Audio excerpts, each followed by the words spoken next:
Ya, hari ini ada dua materi penting yang akan kalian pelajari. Yang pertama tentang karakter kebangsaan, ya.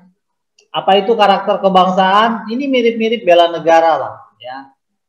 Nah, nanti bab yang akan menyampaikan adalah Bapak Komandan Rayon Militer dan Ramil Ciranjang, Bapak Kapten Ojang.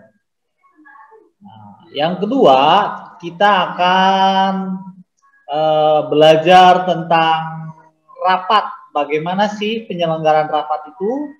Nanti materi yang rapat ini akan dibagikan oleh Bapak Budi Prihaton, MMPD.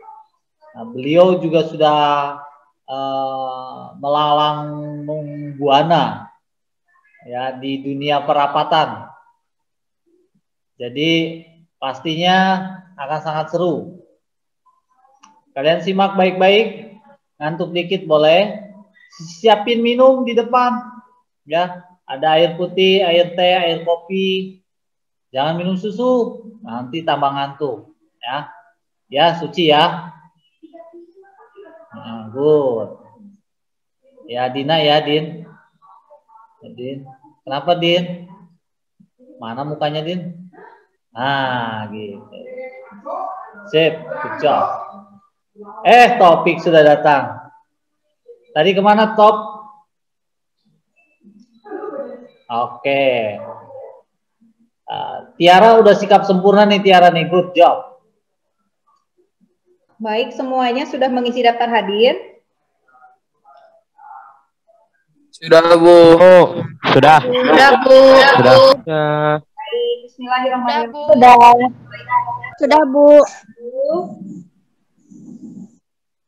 Selamat siang semuanya. Alhamdulillah. Waalaikumsalam. Pada hari ini Jumat tanggal 23 Oktober tahun 2020 kita kembali mengikuti LDKS online SMA Negeri 1 Ciranjang tahun 2020. Pada kesempatan siang ini kita akan mendapatkan dua sesi pemateri. Yang pertama itu pemateri dari Koramil Ciranjang yang akan mengisi materinya tentang karakter kebangsaan atau bela negara. Nah, yang hadir nanti adalah Bapak langsung ya, Bapak Komandan atau Bapak Dan Ramil Ciranjang. Nah, sebelum kita menyimak materi dari beliau, sebelumnya saya akan membacakan sedikit dulu riwayat tentang pemateri kita yang pertama. Pemateri kita yang pertama itu bernama Bapak Kapten Ojang. Tepat tanggal lahir, beliau lahir di Sukabumi tanggal 25 Maret tahun 1972. Pendidikan terakhir FGO, militernya secapa Angkatan Darat tahun 2000. Jabatan terakhir Dan Ramil Ciranjang. Baik, mungkin itu kurikulum kita atau riwayat singkat dari pemateri kita yang pertama, Bapak Dan Ramil Ciranjang. Kepada Ananda semuanya, siap-siap untuk menyimak materi, dan nanti kalau memang ada waktu tersisa, silahkan Anda tanyakan langsung kepada beliau hal-hal yang berkaitan dengan materi atau mungkin yang berkaitan dengan pertahanan keamanan atau kemiliteran. Sudah siap ya? Oke, baik. Akhirnya kita akan ke materi yang pertama kepada Bapak Kapten Ojang. Kami silahkan. Silahkan Bapak. Langsung aja ya.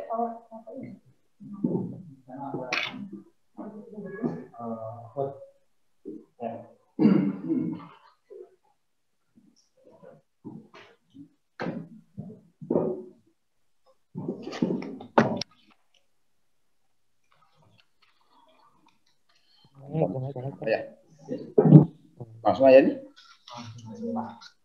Sudah on ya. Assalamualaikum warahmatullahi wabarakatuh. Waalaikumsalam warahmatullahi wabarakatuh. Baik, yang saya hormati seluruh siswa siswi SMA Negeri 1 Ciranjang. Saya Alhamdulillah pada kesempatan ini diberi waktu untuk menyampaikan satu materi yang terkait dengan wawasan kebangsaan.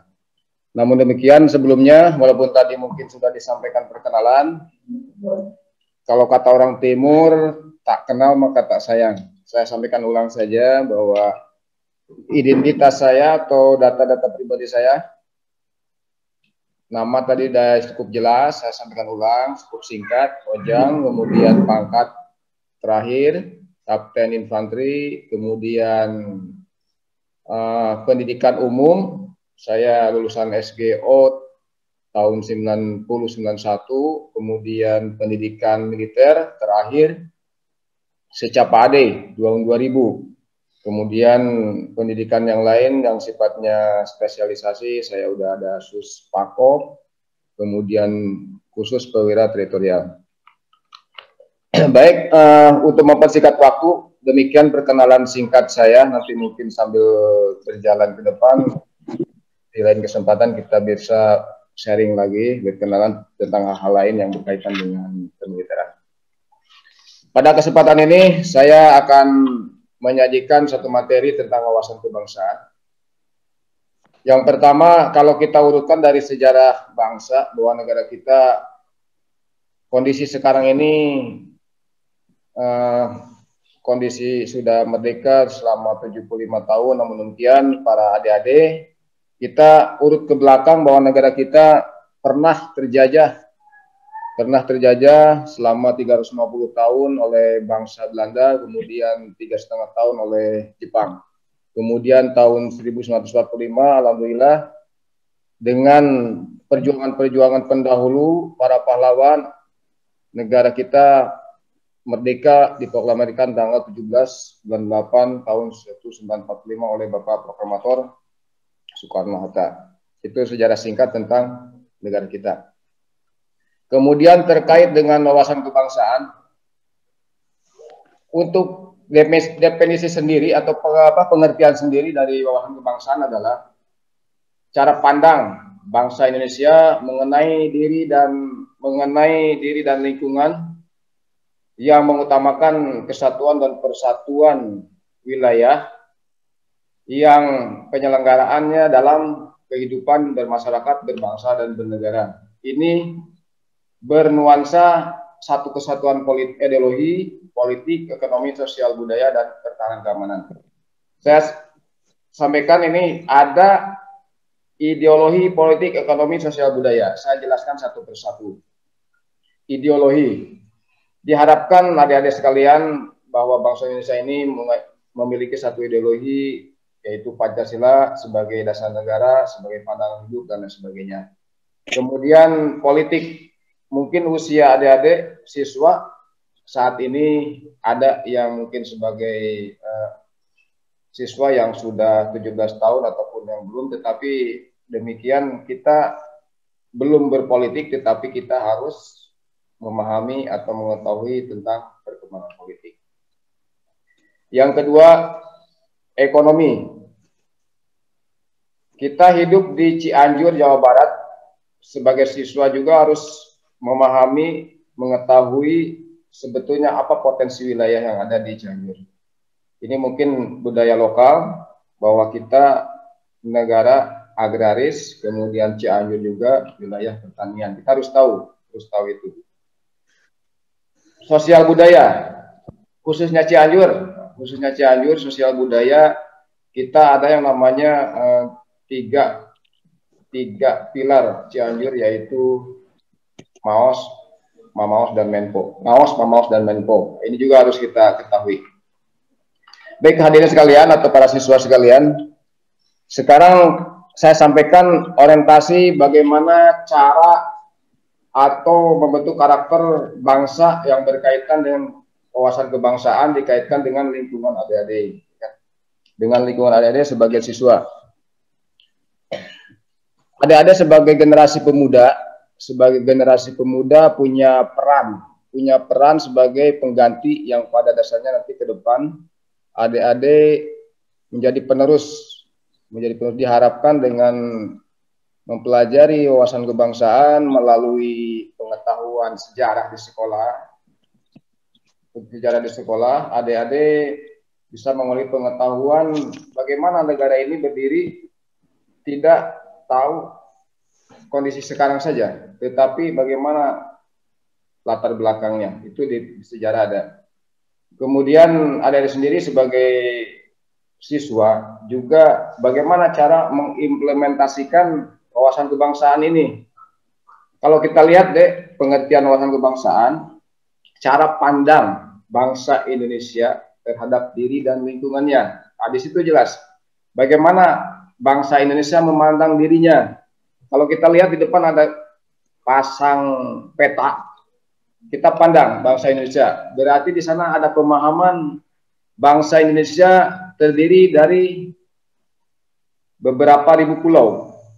Kemudian kalau kita lihat peta di sana, bangsa Indonesia terdiri dari beribu atau beratus-ratus suku bangsa. Kalau kita lihat pandang peta di sana, berarti bangsa Indonesia di dalamnya terdiri dari beraneka ragam agama. Dilihat dari situ, diharapkan dengan memiliki pengetahuan pemahaman tentang wawasan kebangsaan akan tumbuh nantinya tentang paham kebangsaan, kemudian semangat kebangsaan, kemudian yang pada akhirnya juga nanti kita punya rasa bela negara. Itu kenapa adik-adik sebagai siswa SMA dikenalkan dengan wawasan kebangsaan.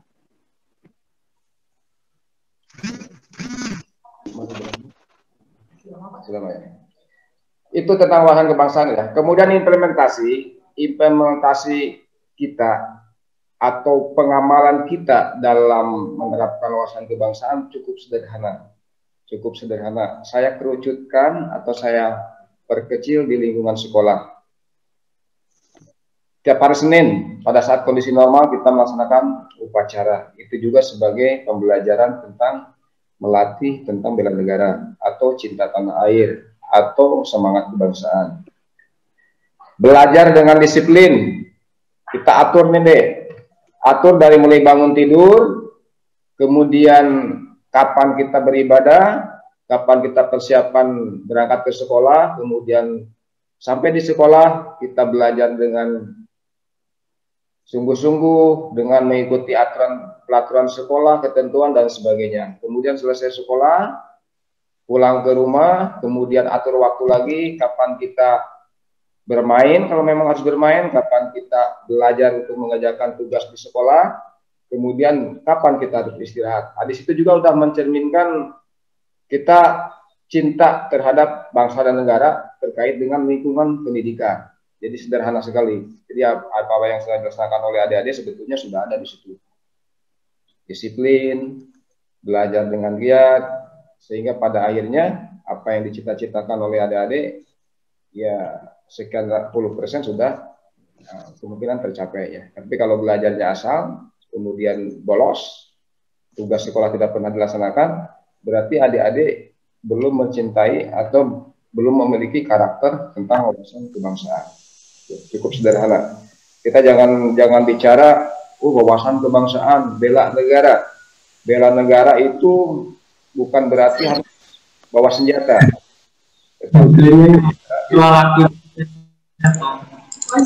Tapi bela negara di sini kaitkan dengan lingkungan adik-adik ya.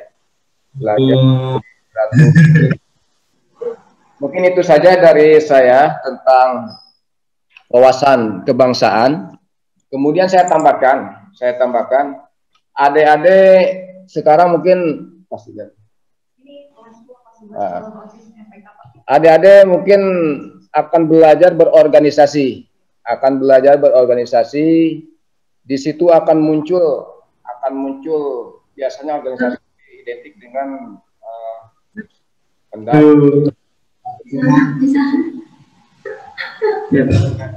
kemudian perbedaan pendapat dan sebagainya. Disitulah belajar berorganisasi berarti kita mengarah kepada bagaimana menyatukan persepsi, menyatukan pikiran dengan dari beberapa sumber yang berbeda. Nanti kalau kita tarik ke belakang dengan Pancasila itu ada yang sila keempat mengenai organisasi atau permusyawaratan.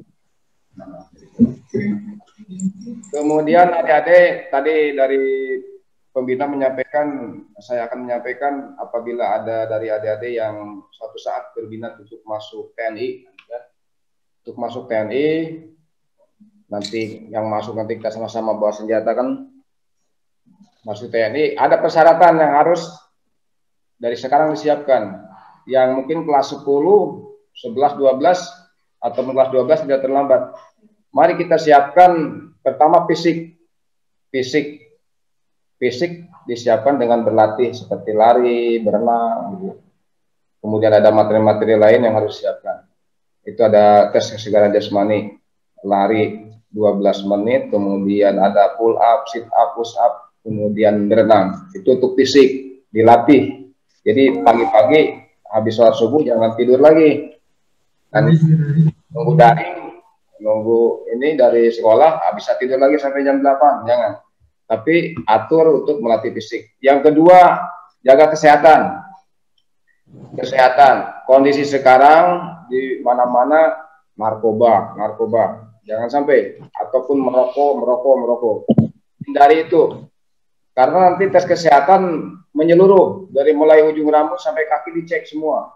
Apalagi bagi penyakit-penyakit dalam. Yang suka ngerokok ketahuan misalnya. Yang suka narkoba ketahuan. Nanti dari tes darah dan sebagainya. Kemudian kesehatan mata terutama. Walaupun sekarang mungkin harus bermain HP tiap waktu, tetapi atur saja. Kalau tidak perlu, hindari. Karena mata akan dicek juga. Kalau terlalu banyak bermain HP, kemudian tidak di bawah batas normal, nanti juga nggak bisa lulus. Itu kesehatan. Kemudian tidak kalah pentingnya akademik. Itu nanti ada batas standar nilai. Dari sekarang walaupun istilahnya belajar jarak jauh, daring apa istilahnya ya kan? Daring, tetapi akademik nanti akan diperhitungkan di saat akhir. Kalau masuk tentara ada standar nilai. Ada IPK-nya yang harus dicapai. Jadi betul-betul dari sekarang disiapkan. Saya ulangi, fisik, kemudian pengetahuan, kesehatan, dan mental. Itu dilatih mental. Kalaupun nanti untuk lebih jelasnya, ada kesempatan lain mungkin setelah kondisi normal saya akan datang ke sini untuk memberikan sosialisasi bagaimana teknik untuk masuk tentara, masuk TNI. Jadi saya sampaikan secara rinci karena keterbatasan waktu, jadi kami tidak bisa lepas untuk menyampaikan bagaimana persyaratan untuk masuk TNI.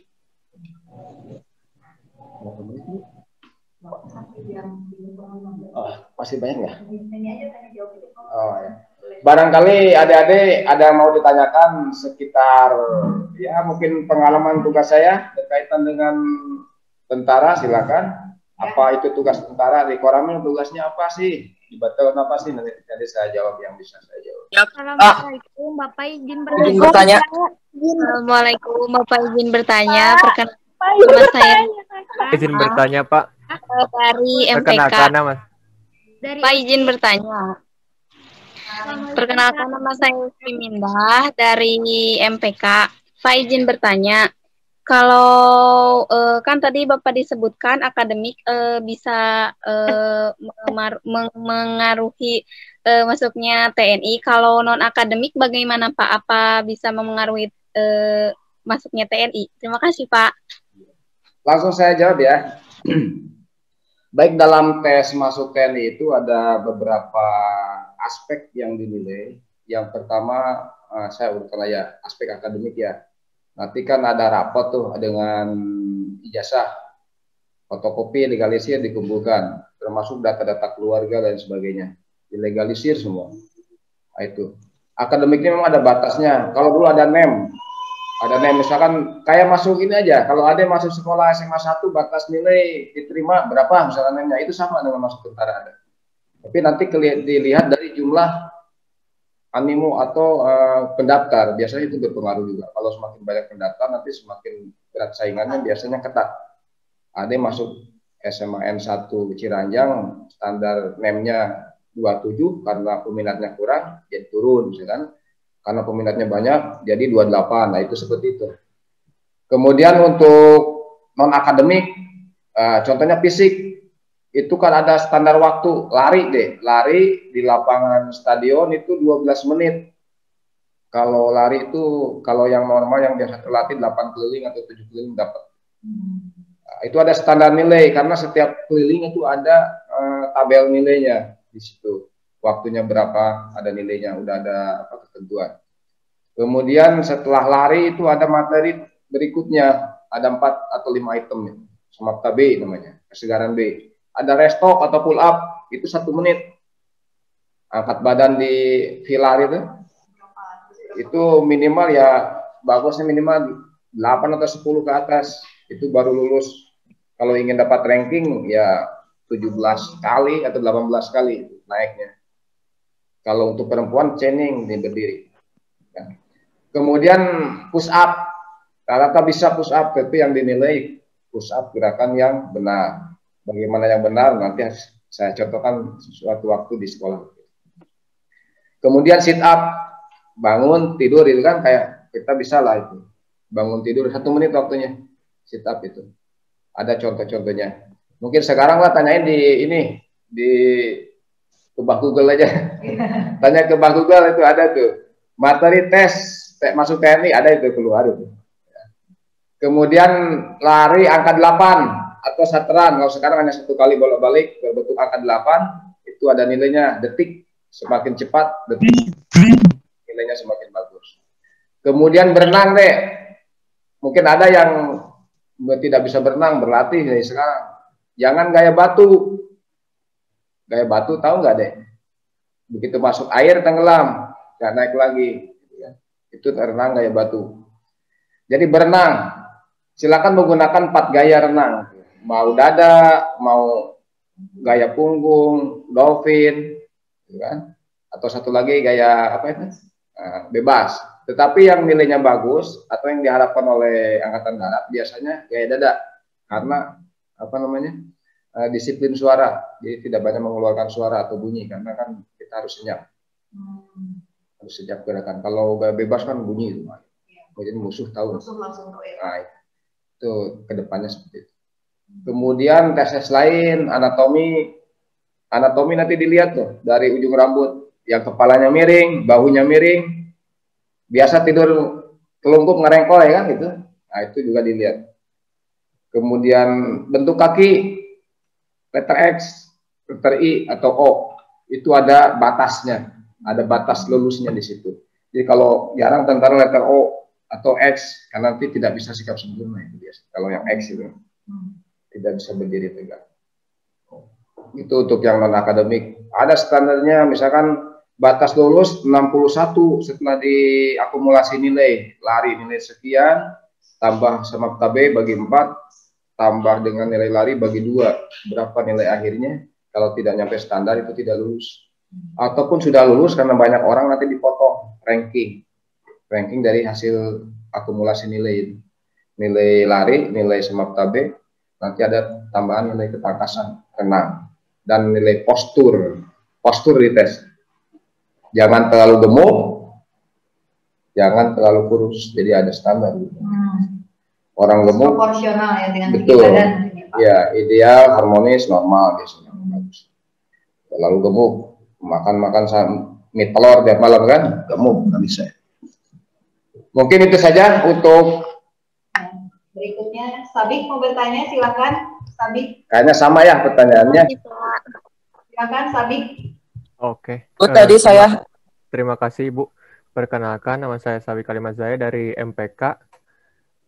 Tadi kan Bapak nyebut kerja, bagaimana sih, pengen tahu dong kerja TNI itu di apa sih, di kantor, kan gak tiap hari perang dong ya. Nah, kerja di kantornya itu seperti apa sih Pak? Pengen tahu aja sih Pak. Nah, terus satu lagi, bolehkah kan saya baru kacamata nih Pak, boleh gak daftar kerja di instansi TNI tapi mungkin nggak jadi prajurit atau yang tapi kan bisa yang lain.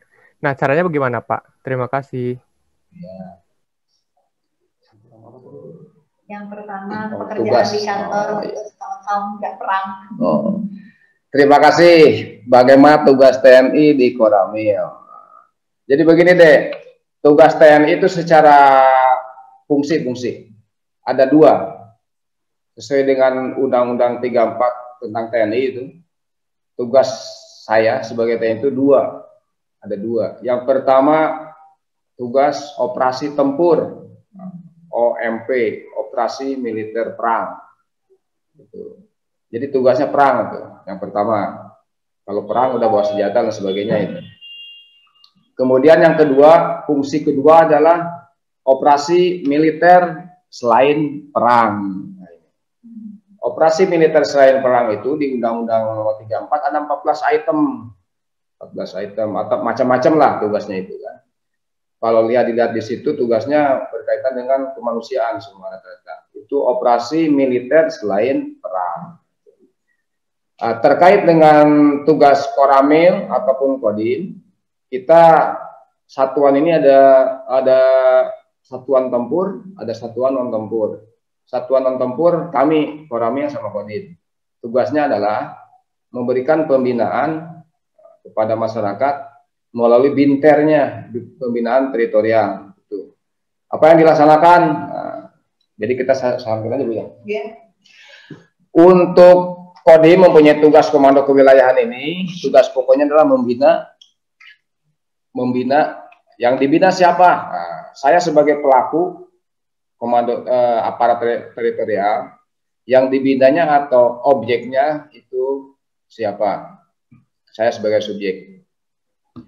Objeknya adalah Geo, Debo, dan Konsos, ya, untuk objek. Geografi, berarti saya membina geografi. Jadi orang Koramil itu harus tahu batas wilayah desa ini, kemudian jumlah penduduk, demografinya. Jumlah penduduk, jenis kelamin laki-laki berapa, satu desa, perempuan berapa, kemudian jumlah penduduk dilihat dari profesi, guru, dokter, bidan, itu harus tahu, Babinsa tahu jumlahnya. Gitu kan? Kemudian dilihat dari tingkat pendidikan juga, SD ini berapa nih, desa A, kemudian SMP, MI, SMA, perguruan tinggi, ada semua di Koramil datanya itu, ada semua. Siapa yang mencari? Babinsa biasanya yang jalan-jalan ke desa itu nyatet. Sampai orang keluar masuk yang kemana-mana, yang ke Jakarta, ke Bogor, ada catatannya. Yang secara resmi, seperti kemarin ada data ini Bu, data apa ya pada saat COVID muncul pertama itu, yang keluar kota, masuk kota, kerja di luar di data. Itu tugas Koramil. Jadi tugas Koramil, adik-adik jangan berorientasi nahan ke perang, kan gitu. Nggak ada perang di Koramil. Tugasnya itu, kalau nanti ada Babinsa ke sekolah, melaksanakan pembinaan teritorial melalui PPBN-nya, Wasbangnya. Contoh belajar PBB, kemudian baris berbaris, kemudian ada pramuka, kita ikut melatih di sana, menanamkan rasa kebangsaan, cinta tanah air melalui latihan-latihan. Di situ ada latihan tali temali, mountaineering gitu kan. Terus ada lagi, kalau sekarang bahasanya yang keren itu outbound, ada di situ materinya. Itu melatih karakter-karakter di situ, keberanian dan sebagainya. Nah, itu untuk kegiatan di Koramil. Ada lagi kegiatan bagaimana cara pendekatan saya, aparat komando kewilayahan, dalam pembinaan ada 3 metode. Melalui pendekatan 3 metode. Yang pertama, kami melaksanakan Komsos. Komsos tahu nggak deh? Komsos, komunikasi sosial. Atau bahasa ibu itu silaturahim. Jadi kalau Babinsa datang ke rumah-rumah itu silaturahim, sambil adu bako bukan berarti bako diadu begini ya, sambil ngopi bareng, ngobrol sana sini, dapat informasi ya kan, catat. Itu Komsos, metode pendekatan. Kemudian yang kedua, bakti TNI. Jadi kalau ada TNI ke desa bikin jalan, ngecor, ngaspal, lah itu tugasnya pembinaan. Bukan berarti tentara yang harus bekerja sebagai motivator atau pendorong, memberikan semangat. Babinsanya 1, masyarakatnya 20 untuk menggerakkan saja. Bukan nanti Babinsa yang bekerja, masyarakat nonton, bukan. Tapi Babinsa yang menggerakkan masyarakat untuk karya bakti. Itu metode yang kedua. Kemudian metode yang ketiga, bin one will. Nah, ini bin one will. Pembinaan perlawanan wilayah atau pembinaan ketahanan wilayah melalui pelatihan-pelatihan. mengarah ke bela negara nantinya. Pramuka, PMR ikut di dalamnya. Kemudian kalau ada pelatihan bela negara ke Bandung ikut. Hansip tuh dilatih baris berbaris salah satunya. Itu pelatihan-pelatihan. Kemudian ada kegiatan latihan menembak ikut bisa. Itu juga dalam rangka upaya pembelaan negara.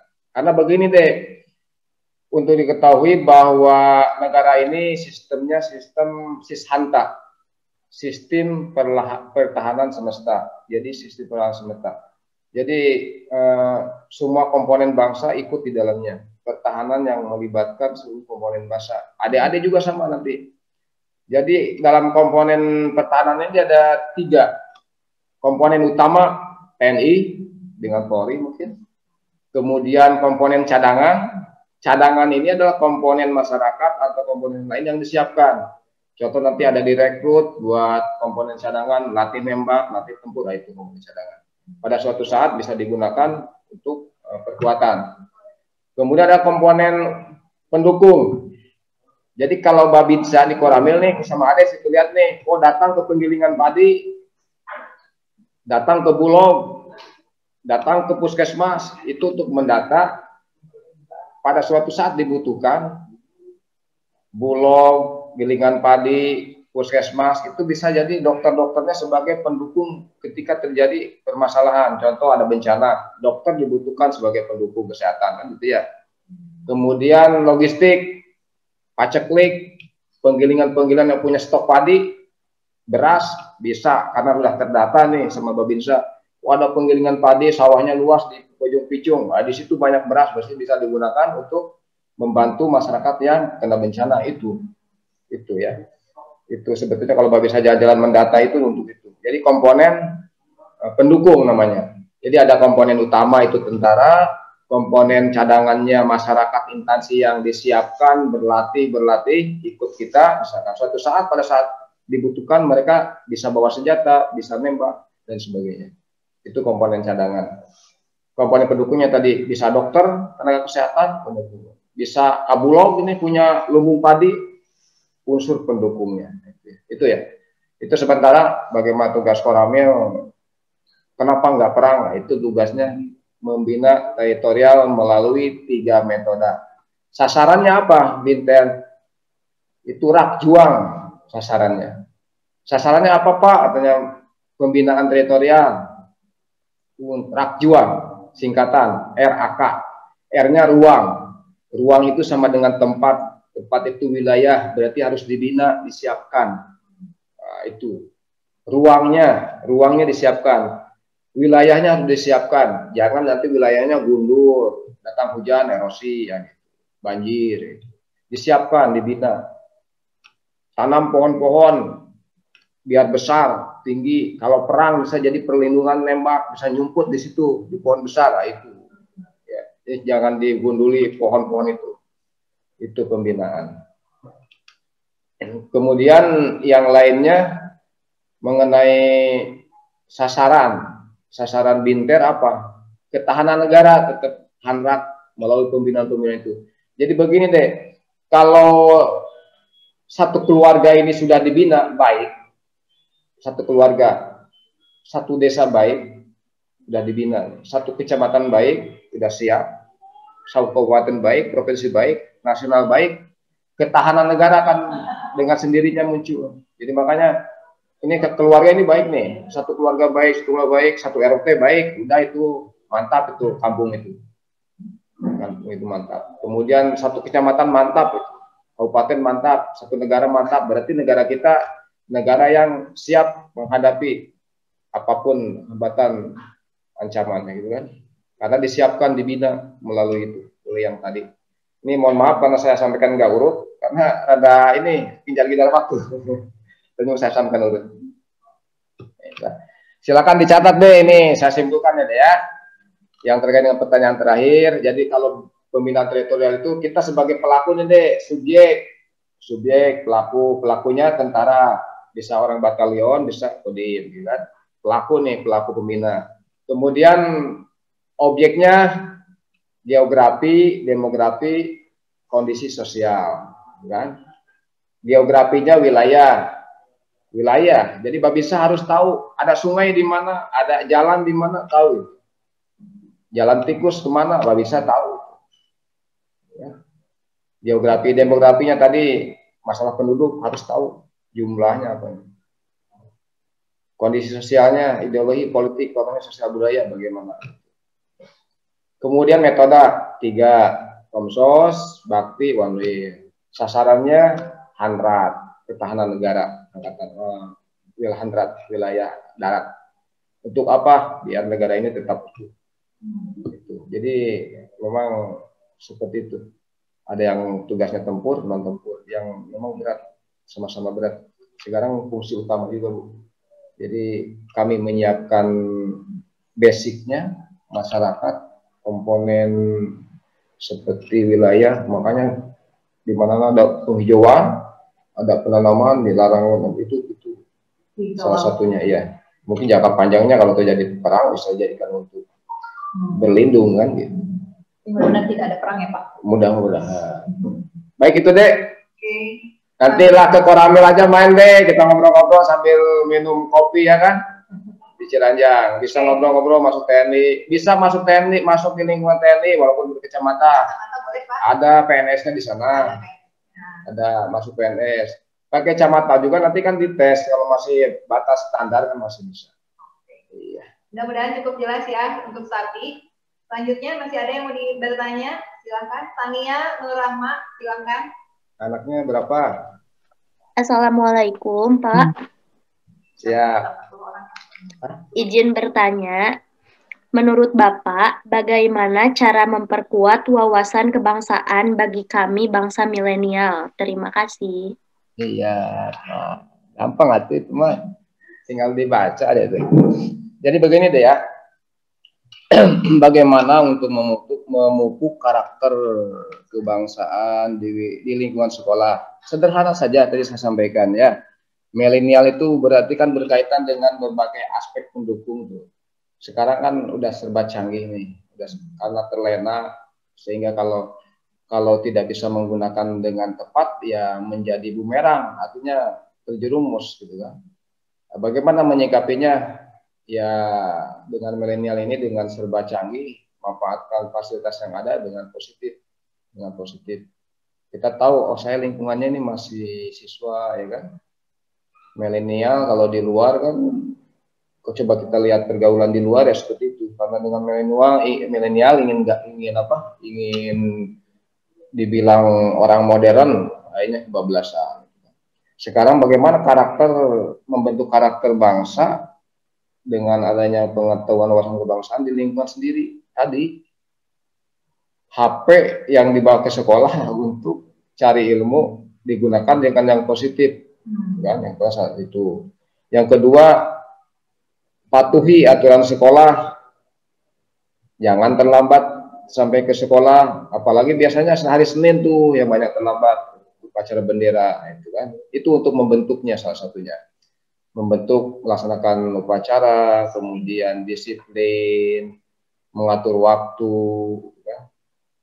Sebetulnya nggak ada pengaruh bagaimana kondisi milenial ataupun tidak, bagaimana membentuk karakter bangsa, bagaimana kitanya saja.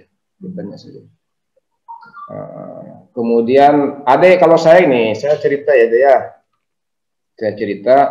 Saya dulu masuk tentara sebetulnya kan mau jadi guru olahraga nih, SGO. Kalau dulu waktu belajar saya jangan diikuti pengalaman. Kalau dulu saya cukup buku bawa 1, dirangkum pelajaran itu zaman dulu. Tetapi saya kalau ujian itu selalu wawancara sama guru itu. Semua dari bab 1 sampai hari itu pelajaran bisa terbaca, bisa hafal. Artinya konsentrasi di sekolah pada saat di kelas betul-betul saya dengar, saya lihat. Itu saya tulis yang hal-hal pentingnya kan guru itu. Ada harus tahu ini ya. Kalau di kelas itu guru menyampaikan berulang-ulang itu hal penting, catat. Itu pasti keluar di ulangan itu biasanya. Tidak langsung. Oh, ibu guru ini nyampaikan masalah ini kok 3-4 kali, udah itu catat, itu kemungkinan keluar di ulangan. Itu saya suka itu. Rangkum. Alhamdulillah ya kan. Atur waktu. Saya dulu di kamar itu ada saya buat tulisan bagaimana menyikapi karakter saya, karakter bangsa dengan kondisi sekolah. Saya tulis tuh, bangun tidur 05.00 misalkan. Tapi mandi, sholat subuh, sarapan, berangkat. Saya jauh dari Sukabumi, naik bis dulu, 30 kilo. Jangan sampai terlambat sekolah. Sampai sekolah saya perumpamakan 07.00 karena saya dikasih dispensasi dari Sukabumi 7/4. Boleh Bu terlambat dulu yang dari Sukabumi. 7/4 boleh masuk, kecuali yang dari Cianjur harus. Kemudian waktu belajar di sekolah, kita atur pulang sekolah jam 12.45 sampai rumah saya harus nyampe jam sekian. Jam sekian, di situ disusun lagi. Sholat asar jam sekian saya, mandi sore, maghrib. Kemudian jadi santri kalong, ngaji biasa habis maghrib, bisa baca, kerjain PR. Jam 9 saya harus tidur, karena paginya jangan terlambat. Itu aja membentuk karakter bangsa, karakter pribadi saja itu. Nanti kalau masuk tentara, kebiasaan AD itu ketahuan. Hasil psikotes itu, kebiasaan. Ini orang ini malas nih, ketahuan itu di jawaban psikotes itu. Nanti kalau masuk TNI itu. Oh ini orangnya hobinya kembang, ketahuan di jawaban itu. Ada laki-laki, begitu hasil pesinya, hobi kembang, nggak akan lulus itu masuk tentara. Nah, kan ya beda mungkin karakternya kan gitu. Jadi kebiasaan AD untuk membentuk karakter bangsa dikaitkan dengan lingkungan AD sebagai siswa itu aja. Akan terbentuk karakter AD, mental AD, berani, pantang menyerah.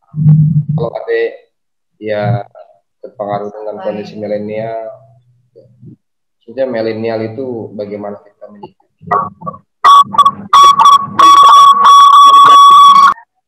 Berikutnya siapa lagi mau bertanya? Gusti udah ya? Pablo, ini udah ya? Silakan. Assalamualaikum Bu. Oh ya. Assalamualaikum warahmatullahi wabarakatuh. Perkenalkan, nama saya Salna Maulana Shihab dari MPK.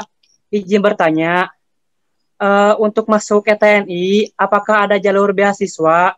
Nah, untuk apa kalau ada, cara mendapatkan beasiswanya bagaimana? Terima kasih. Oh iya, baik. Baik, terima kasih deh ya. Kebetulan. Saya dulu dinas di Jasdam, di bagian jasmani, bagian penerimaan masuk TNI selama 7 tahun lah kalau bisa. Jadi berapa ribu yang masuk, yang saya tes masuk TNI dulu selama 7 tahun. Jadi untuk masuk TNI itu untuk wawasan aja deh ya. Jadi masuk TNI itu ada yang lewat SPA atau sarjana, SPA PK, dan sekolah perwira lewat sarjana. Nanti yang S1, S2 bisa itu masuk TNI. Nanti begitu lulus letnan 2, kan? Kemudian SMA, kalau SMA bebas itu bisa masuk Tamtama, yang nanti lulusnya langsung prajurit 2, bisa masuk nanti Bintara, habis pendidikan sersan 2, bisa masuk Akmil selama 4 tahun, nanti selesai letnan 2, perwira letnan 2. Kalau di PNS golongan 3 langsung. Ada golongan 1, golongan 2, golongan 3 sama ya. Itu kalau untuk di masuk TNI biasanya kan tadi saya sampaikan ada standar nilai ya. Kemudian untuk beasiswa dulu ada perwira beasiswa, ada ikatan dinas. Jadi orang-orang yang berprestasi itu biasanya pada saat program itu ada, biasanya dipanggil, ada panggilan. Ada pemberitahuan ke sekolah, kita ikut. Yang nanti persyaratannya harus IP-nya sekian atau IPK-nya sekian. Akademiknya harus rata-rata nilai ini. Itu ada. Karena tiap tahun berubah standar nilainya. Tidak monoton. Kadang-kadang mungkin rata-rata harus nilai 80 misalnya. Atau tahun berikutnya 85 misalnya. Itu masuk beasiswa, ada jalur beasiswa. Bisa bersifat panggilan biasanya atau undangan ada. Jadi kan di sekolah-sekolah unggulan biasanya diundang. Ada ikut, dia dikuliahkan, tapi di situ udah mulai pendidikan militer, ada beasiswa. Kemudian ada lagi deh jalur prestasi, masuk TNI jalur prestasi. Ada pernah lihat pemain PSSI yang tentara semua itu kan? yang apa tim TNI sepak bola ya. Nah, itu masuk lewat jalur prestasi, dia pemain bola, jalur prestasi khusus. Ada yang masuk TNI mulai jalur ya kalau bilang non akademik tidak juga, seperti keahlian mengaji, tahfiz Quran bisa juga, atau pintar dakwah bisa juga, atau melalui prestasi olahraga lainnya seperti juara karate misalkan habis PON atau SEA Games, itu bisa masuk TNI jalur prestasi. Gitu kan.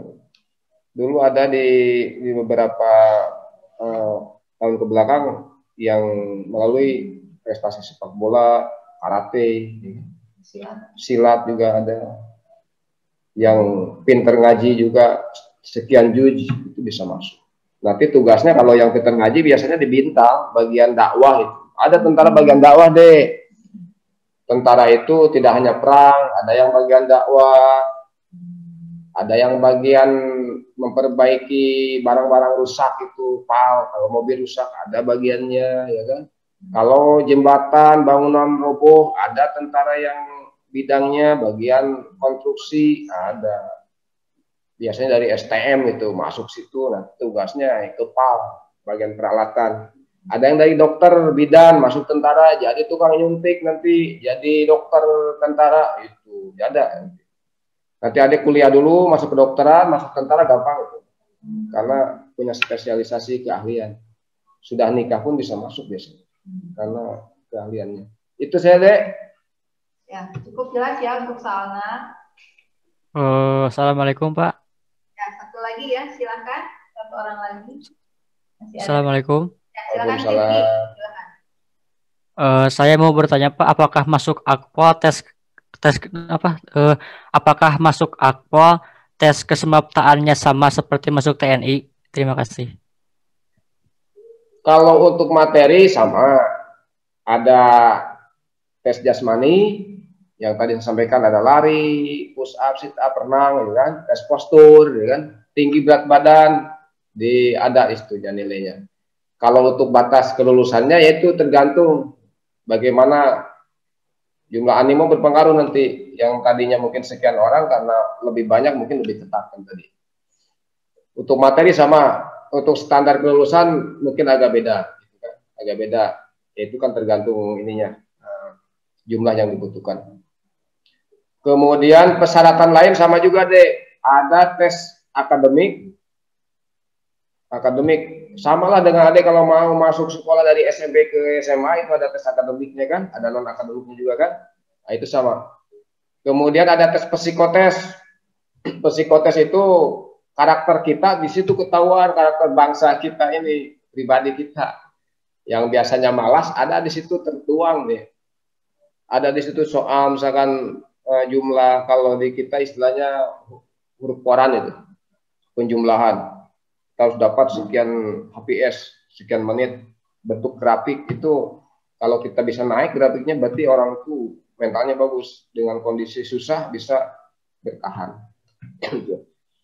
Tes persi bisa dipelajari, artinya bisa dipahami. Sekarang bisa tanya-tanya di Google, itu ada psikotes, di Instagram itu ada itu. Psikotes masuk TNI ada itu, buka aja, ada. Atau psikotes masuk polisi ada itu, muncul deh kalau belajar, ada di situ. Di Instagram, jangan buka-buka yang lain, itu aja. Psikotes masuk TNI ada. Kemudian kesehatan juga sama dengan masuk TNI, ada standarnya. Untuk jurusan nanti polantas apa segala, infanteri, cavalry, itu ada hasil persi juga. Kalau ini cocoknya bagian tentara, bagian perang, ke situ ke infanteri. Pendidikannya di Cipatat.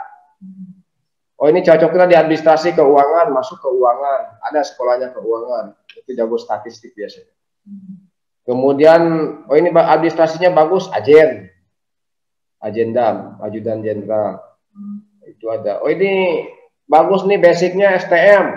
Masukkan nanti dia di peralatan. Bagian bikin senjata, perbaikan senjata, mobil, sebagainya. Itu ada juga. ada korupnya jurusannya. Jadi kalau ada jangan khawatir, oh saya kan biasa ini tukang listrik, nanti ada TNI bagian listrik gitu. Bagian kom saja komunikasi yang jago IT itu ada. Nanti di Infolaka itu jago-jago komputer itu. Jago IT biasanya diarahkan di situ karena bagian olah data serta se-Indonesia di situ. Itu Dek. Sama, dan kalau masuk yang Intelnya juga sama Pak? Ya itu dari PSI. Ya. Oke, waktunya mungkin sudah cukup. Masih ada yang mau ditanyakan?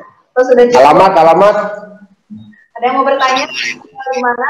Oh, boleh Pak. Sama Ibu, saya mau bertanya Bapak. Masih satu lagi boleh Pak? Boleh. Oh, silakan, boleh katanya. Silakan. Ya Pak Bu. Kenalkan, nama saya Ajin Sarajani. Izin bertanya, bagaimana menepis opini masyarakat atau publik tentang pungli dalam artian menyogok masuk TNI supaya bisa lolos TNI? Kan banyak yang beropini seperti itu. Nah, cara pembelaannya seperti apa ya Pak? Terima kasih. Baik ya, untuk menjawab opini tersebut, ya kita di TNI ini yang saya tahu, saya masuk TNI tidak ada semua penyogok. Artinya begini aja, kalau ada yang ingin masuk TNI, siapkan saja fisik, akademik, mental, dan kesehatan. Itu yakin dengan seyakin-yakinnya ya, kita harus punya keyakinan. Optimis, tetapi tidak ambisi. Insya Allah lulus. Karena di ranking nanti deh, kalaupun ada yang bawa, misalkan ada saudara kita, kalau fisik kita jelek, mental kita jelek, nggak akan lulus. Karena ada standar nilai. Untuk menepis opini itu ya kita harus bisa membuktikan bahwa kita pun dengan menyiapkan diri kita masuk TNI dengan modal yang ada, artinya modal ini bukan berbentuk finansial, tetapi modal di sini adalah modal dasar kita, siapkan fisik, mental, akademik, yaitu untuk menghilangkan opini itu. Harus yakin, tanpa uang pun masuk di situ dengan cara menyiapkan diri kita, itu aja. Ya mungkin karena waktu ya materi dari Bapak mungkin bisa kita akhiri sampai di sini. Mungkin ada kesimpulan atau hal-hal lain Pak yang positif, pesan-pesan mungkin untuk calon OSIS MPK yang ada di satu Ciranjang dari Bapak. Silakan Pak. Baik, satu pesan saja. Tadi Bu Guru menyampaikan untuk calon-calon yang akan duduk di organisasi OSIS ya dan MPK, yang jelas siapapun yang terpilih dan dimanapun posisinya di seksi-seksi mana, yang paling penting adalah yang pertama sebagai ketua OSIS di situ nanti kalau memang terpilih harus amanah, kemudian ya positif saja kan. Bagaimana bisa memerankan ketua sebagai bapak mungkin walaupun masih muda kan itu, memerankan ketua sebagai komandan, memerankan ketua sebagai saudara, sebagai rekan, itu harus tertanam sebagai nanti ketua OSIS kalau terpilih. Kemudian tidak otoriter, ketika ada permasalahan, ada program dan sebagainya dibahas bersama, keputusannya itu yang harus dilaksanakan oleh semua seksi, semua perangkat organisasi. Harus belajar berorganisasi, apapun keputusan di organisasi tersebut harus bisa dilaksanakan oleh semua perangkat organisasi. Kemudian tidak kalah pentingnya nanti kalau memang adik-adik ini terpilih terbentuk organisasi, itu harus transparan. Apapun permasalahan, apapun kegiatannya, apalagi yang bersifat finansial misalkan, itu harus transparan. Tidak dilihat dari jumlah besarnya, tapi transparannya.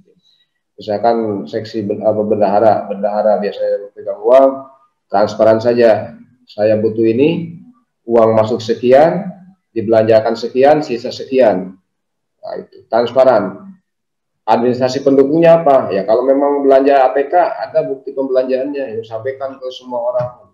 Belajar organisasi, tertib administrasi.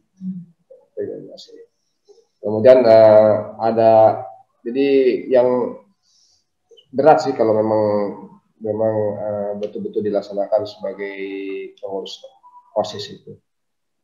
Korbankan kadang-kadang belajar waktu yang lain tos di bumi, tos di rumah tidur, seksi pengurus organisasi maghrib masih di sekolah kan itu. Namanya belajar organisasi. Itu saja ya. Kemudian kesimpulan untuk belajar wawasan kebangsaan ini atau belajar untuk memahami karakter bangsa, disimpulkan bahwa wawasan kebangsaan ini nanti ketika kita pahami, pelajari akan muncul paham kebangsaan, rasa kebangsaan, kemudian semangat kebangsaan, yang akhirnya akan muncul rasa bela negara. Untuk apa? Untuk kelangsungan negara kesatuan Republik Indonesia itu. Jadi kalau ada belajar dengan tekun, suatu saat sebagai generasi penerus kami, ya nanti negara ini tetap utuh berjalan gitu. Belajar dulu sekarang dengan baik, akan muncul nanti ini semangat kebangsaan, bela negara. Bisa jadi guru ya sama, ya kan, berjuangnya di situ. Jadi petani yang baik. Untuk apa? Untuk kelangsungan bangsa juga sama. Jadi jangan minder.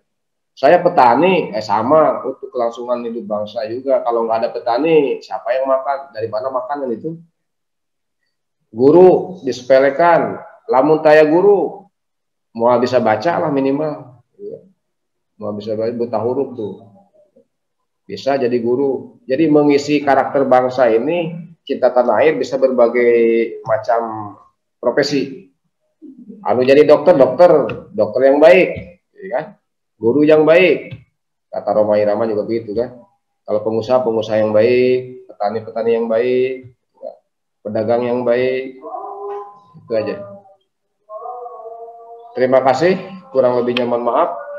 Saya tidak bisa menyampaikan secara urut, dikejar-kejar waktu 30 menit.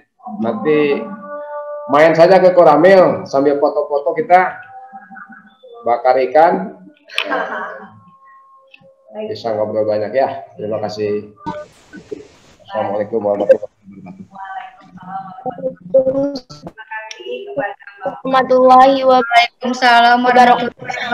Waalaikumsalam warahmatullahi wabarakatuh. Waalaikumsalam warahmatullahi wabarakatuh. Terima kasih Pak. Warahmatullahi wabarakatuh. Terima kasih kepada Bapak Kapolda Bujang yang telah memberikan materi tentang wawasan kebangsaan. Semoga kita dapat mengambil ilmu dan juga banyak pengalaman dari beliau tadi bisa kalian nanti laksanakan, aplikasikan dalam bentuk berorganisasi, apakah itu di OSIS maupun di MPK ataupun dalam kehidupan sehari-hari. Plus nanti juga bagi Anda yang nanti mau masuk ke kepolisian ataupun mau masuk ke TNI, tadi sudah diberikan sedikit tips-tips dan juga informasi bagaimana masuk atau persyaratan dan lain sebagainya. Terima kasih Bapak, semoga Bapak sehat selalu, sukses terus dalam karirnya. Siap. Demikian materi kita yang pertama, kita tutup dulu sebentar untuk sebelumnya kita masuk ke sesi yang kedua. Terima kasih, wassalamualaikum warahmatullahi wabarakatuh. Waalaikumsalam warahmatullahi wabarakatuh. Waalaikumsalam warahmatullahi wabarakatuh. Oke, silakan bagi Anda yang mau minum dulu, mau ke WC dulu dan lain sebagainya. Siap-siap, setelah ini kita langsung akan masuk ke sesi materi yang kedua, yaitu tentang simulasi rapat ya. Materi simulasi rapat ini, saudara-saudara, nanti akan disampaikan oleh Bapak Budi Prihanton, MMPD. Durasinya sudah kita bagikan ya, Anda akan belajar dengan beliau materinya sampai kurang lebih pukul 15.30, kurang lebih 30 menit. Ada ininya ya Pak ya? Nanti juga ada materi yang akan di-share dari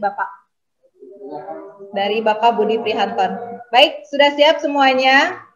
Kalau sudah siap, tidak menunggu waktu lama, kepada Bapak Budi Prihanton, kami persilahkan. Silahkan disimak ya.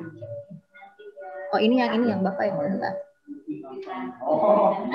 Om, ini flash disk siapa?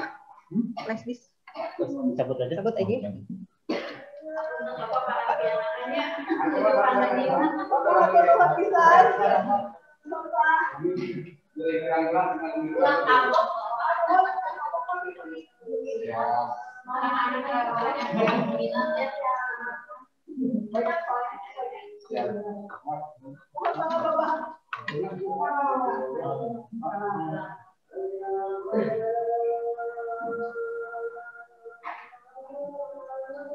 Bisa, Pak?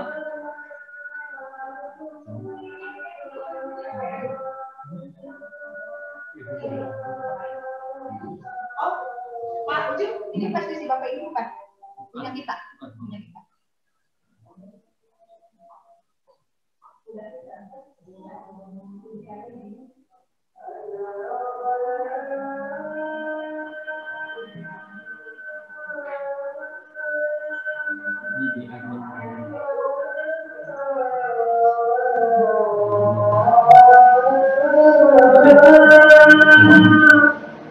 Udah kesana tuh.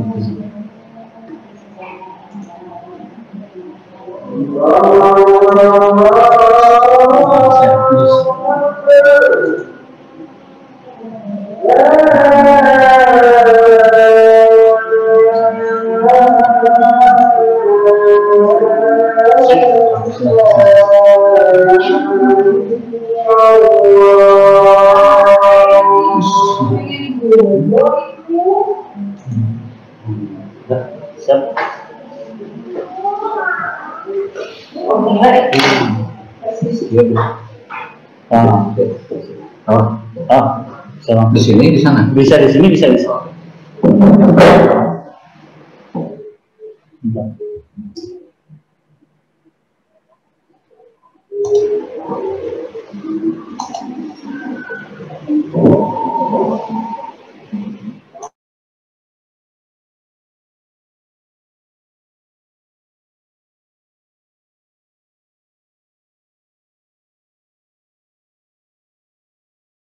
Turunkan ini.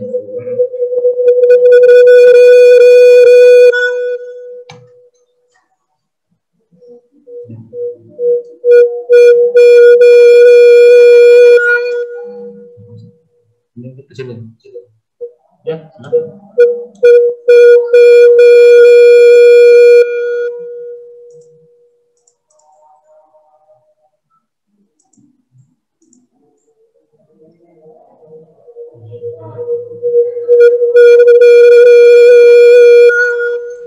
ini tutup ini.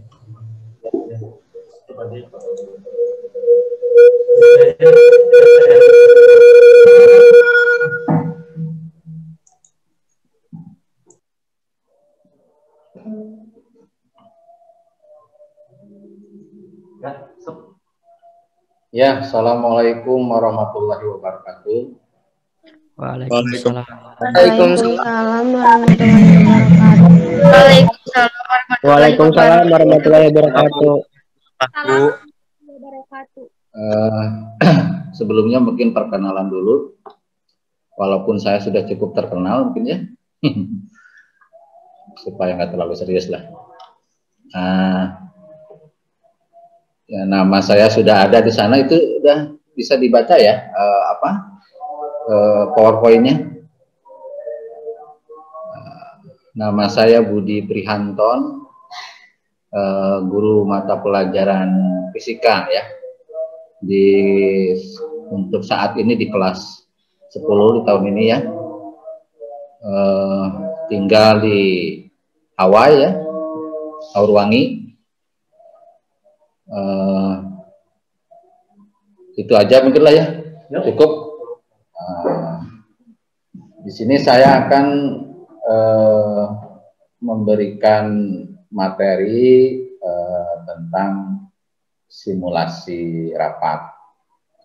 Sebetulnya materi simulasi rapat atau rapat ini bukan hal baru mungkin.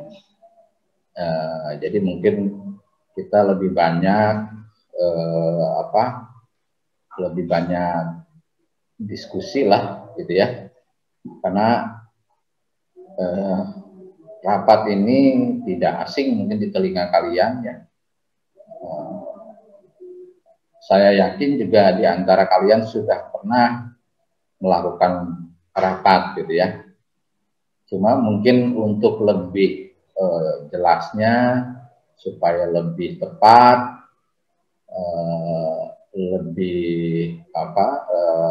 lebih fokus ya. Apa sih rapat itu? Nah, sekarang ini sini dari judulnya simulasi rapat, kita pecah dulu. Ada kata simulasi, ada rapat supaya ngerti ya. Jangan dulu. Coba saya tanya kepada kalian, apa sih simulasi itu? Ada yang bisa jawab simulasi apa sih simulasi itu? Peniruan. Peniruan, pencobaan. Percobaan. Peniruan dari suatu yang nyata. Percobaan. Percobaan, Bapak. Percobaan.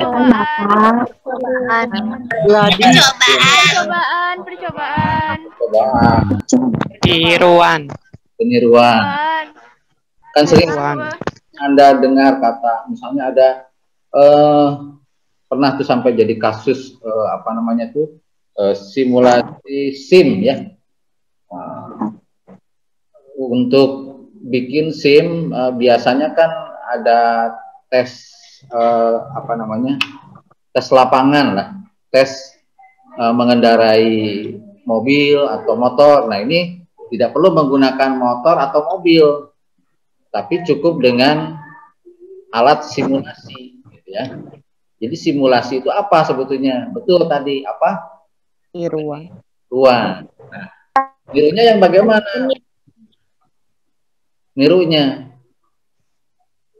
Nirunya dari hal yang nyata. Jadi seolah-olah simulasi itu melakukan suatu kegiatan yang seolah-olah nyata. Ya, contohnya tadi yang alat simulasi untuk kendaraan, itu simulasi SIM. Untuk tes lapangan tidak perlu menggunakan mobil, tidak menggunakan motor, cukup dengan ada alat yang menyerupai di layarnya itu seolah-olah kita berada di suatu jalan gitu ya.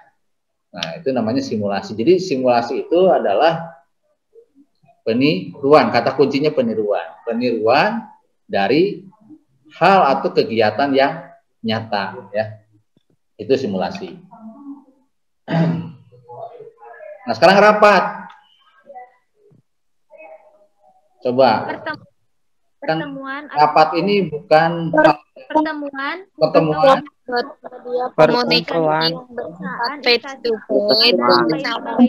Kumpulan.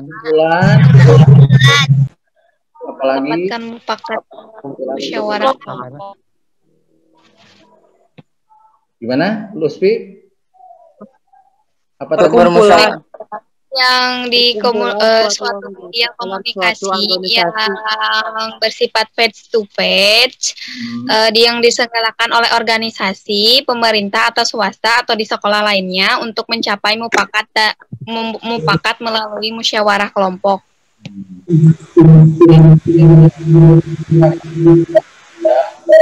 Musyawarah, ada rapat, ada sidang. Saya tanya, apakah itu sama semuanya? Rapat, musyawarah, sidang. Ini dari MPK ya, MPK dengan OSIS ya. OSIS dan MPK. Ini MPK ini kan ibaratnya kalau di dalam negara itu adalah MPR. Ya, kita suka dengar MPR sedang melakukan sidang. Ya, sedang melakukan rapat paripurna. Apa sih sebetulnya itu? Apakah sama sidang, rapat, musyawarah? Coba tanya. Beda, Bapak. Izin menjawab. Ya, Sobat Sania. Sania siapa tadi? Ya, Sania. Dari MPK. Kalau rapat, itu sebuah permusyawaratan melibatkan banyak peserta dan membahas banyak permasalahan penting. Sedangkan sidang, pertemuan formal organisasi guna membahas masalah tertentu dalam upaya untuk menghasilkan keputusan yang dijadikan sebagai acuan. Jadi kalau sidang menentukan keputusan yang dijadikan sebagai acuannya. Ya, Terima kasih. ada yang lain menambahkan? Ada yang lain yang menambahkan? Ini kita bahas dulu secara garis besar ya. Coba yang lainnya ada? Jadi intinya kata menurut Sania itu rapat, sidang, musyawarah beda ya. Ada samanya nggak? Saya tanya, sidang, rapat, musyawarah ada samanya nggak? Izin menjawab. Ya, coba. Ada samanya, yaitu bertujuan untuk mengambil suatu keputusan. Ada samanya mengambil keputusan. Hampir betul ya, tapi ada yang lain? Yang lain?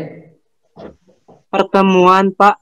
Nah, betul. Jadi sidang, rapat, musyawarah, persamaannya itu mengadakan pertemuan. Itu persamaannya. Sama-sama mengadakan pertemuan sehingga kalau seolah-olah ini kadang-kadang kalau yang kurang paham antara sidang, musyawarah, rapat itu seolah-olah sama ya. Jadi memang ada samanya. Apa persamaannya? Yaitu harus pertemuan, gitu ya. Rapat nggak ketemu ya bukan rapat, ya. Nah ini seperti ini kita bisa dikatakan juga rapat. Apa bertatap muka, ada pertemuan walaupun via online, ya. Bisa. Itu. Jadi kesamaannya itu pertemuan. Nah sekarang apa sih bedanya antara rapat, apalagi musyawarah dengan sidang? Tadi siapa? Sania ya, tadi tuh yang jawab. Nah, Sania, sidang itu apa?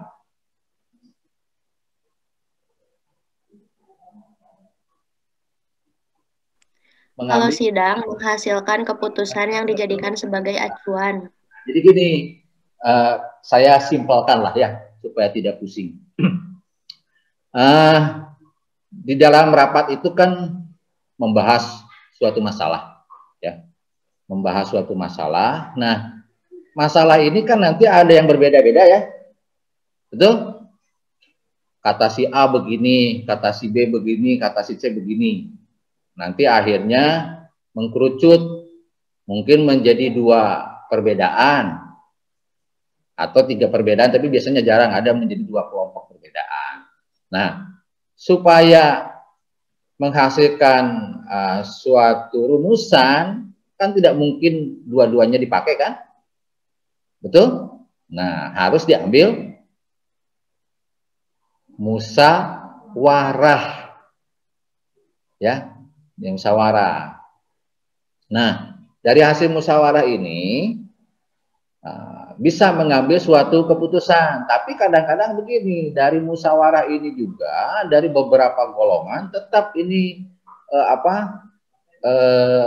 tidak bisa jadi keputusan yang menjadi aturan yang mengikat. Jadi kalau hasil musyawarah itu belum bisa menjadi aturan atau katakanlah undang-undang ya. Undang-undang itu kan sifatnya mengikat ya. Jadi hasil musyawarah itu belum bisa menghasilkan suatu aturan yang mengikat. Nah, diputuskanlah itu melalui sidang. Nah, jadi kalau sidang ini bisa beberapa elemen, bisa beberapa organisasi ya. Mengadakan sidang gitu. Makanya kan kalian suka dengar kalau MPR sedang MPR atau DPR ya. Sebetulnya di sekolah juga kalau ingin sama seperti dalam pembentukan negara itu harusnya bukan MPK saja ya. Karena MPK itu apa? Majelis Permusyawaratan Rakyat. Kelas ya, sorry. Ya kalau di negara itu adalah MPR. Nah, lalu kan ada apa? Ada dewan, betul? Harusnya di sekolah juga kalau ingin pas seperti apa pembentukan organisasi negara, mungkin ada DPK harusnya, ya, Dewan apa Perwakilan Kelas. Nanti setengahnya dari DPK itu menjadi apa? Menjadi MPK. Kan kalau MPR itu adalah 50% dari DPR menjadi MPR. Itu. Nah, kalian ini sebetulnya di sekolah itu sedang belajar berbuat organisasi seperti kenegaraan, ya. Nah, negaranya negara apa? Negaranya negara SMA Ciranjang, ya. Nah, yang mengambil ketentuan-ketentuan, Anda inilah peserta LDKS yang mewakili, insya Allah menjadi para calon pemimpin nantinya, insya Allah. Coba Anda lihat presiden yang terdahulu dari apa, yang sekarang itu Jokowi, terus apa, SBY, sampai kepada Soekarno, itu semuanya dulunya juga minimal itu menjadi ketua kelas KM. Bahkan ada yang seperti apa, ini ketua OSIS, ya. Jadi dari sini dulu sebetulnya awalnya mereka yang calon-calon pemimpin itu memang pada awal di sekolahnya juga dulu sudah ke arah untuk menjadi seorang pemimpin. Nah, Bapak doakan nih kalian-kalian semua ini, ya, peserta LDKS ini menjadi bakal calon-calon pemimpin. Setidaknya mungkin nanti di dalam masyarakat, di dalam bermasyarakat itu bisa menentukan ketentuan yang baik untuk masyarakat di RT, di RW, di desa, ya. Anda bisa berorganisasi, ya, gitu. Nah, ini saya di sini. Sorry.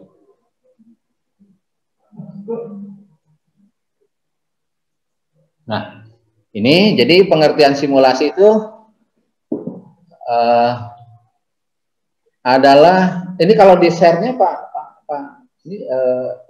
ini anak-anak bisa langsung share atau gimana? Oh, sudah share ya? Okay. Ini apa? Di sini sudah diindikan pengertian simulasi itu adalah suatu proses peniruan dari suatu yang nyata beserta keadaan sekelilingnya, gitu ya. Atau dalam bahasa Inggrisnya state of affairs, ya, gitu.